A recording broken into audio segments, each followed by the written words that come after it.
I just want to commend the gentleman from Todd and the gentleman from LaRue for their work on this document. I came to this House in 2011 in the midst of cuts everywhere. And during my tenure in this body, I have seen cuts over and over again. I'm heartened to see what this budget is able to do in moving our state forward. The increases and investment that we're making in our education system through the SEEK increases and full-day kindergarten. I'm also happy to see that we're fully funding the ARC for both KERS and KTRS, something that we have been challenged with for many, many years. And as we continue to fully fund that over and over again, we're getting those funds back on track. I'm happy to see that this is a budget that prioritizes public safety in multiple different ways. The per diem increases for our local jails, the increases to salaries for our state troopers and our telecommunicators. And ladies and gentlemen, those things are not just going to affect us at the state level, but they're going to be things that help our local governments as well. Any of us in this body who have talked to our local officials know that jail expenses are one of their largest expenses, and this will help relieve some of that pain. Any of us that have talked to our local police officers, local police departments, or our sheriff's departments know that they're struggling to put people on the streets too. And if we can recruit and retain more state troopers, that relieves some of that burden on them as well. And I'm also really, really happy to see the decision that was made to leave some funds unexpended. During my time in this body, I've voted for some budgets that I thought fell short. I voted against some budgets that I thought did too much in some places as well. Too much debt, too much spending in areas that we didn't need to focus on.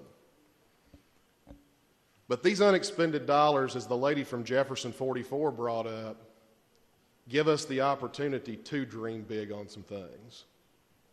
And that can come in very, very different ways. It might be investment in a large project that we decide to take on at some point in time that makes a generational change. It might be some way to rebate funds back to the taxpayers who have trusted us with those dollars.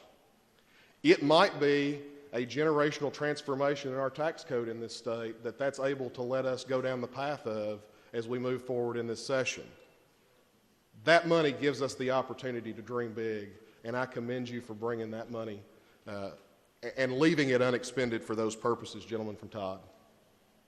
But I also want to mention just a few very specific things that are very, very important to me that are funded in this budget and that I couldn't be happier about. $10 million to the Edmonson County School System for the rehabilitation of a vocational school that was built in 1981 before I was born. $8.3 million for Bowling Green Independent Schools to revitalize their vocational system in Warren County.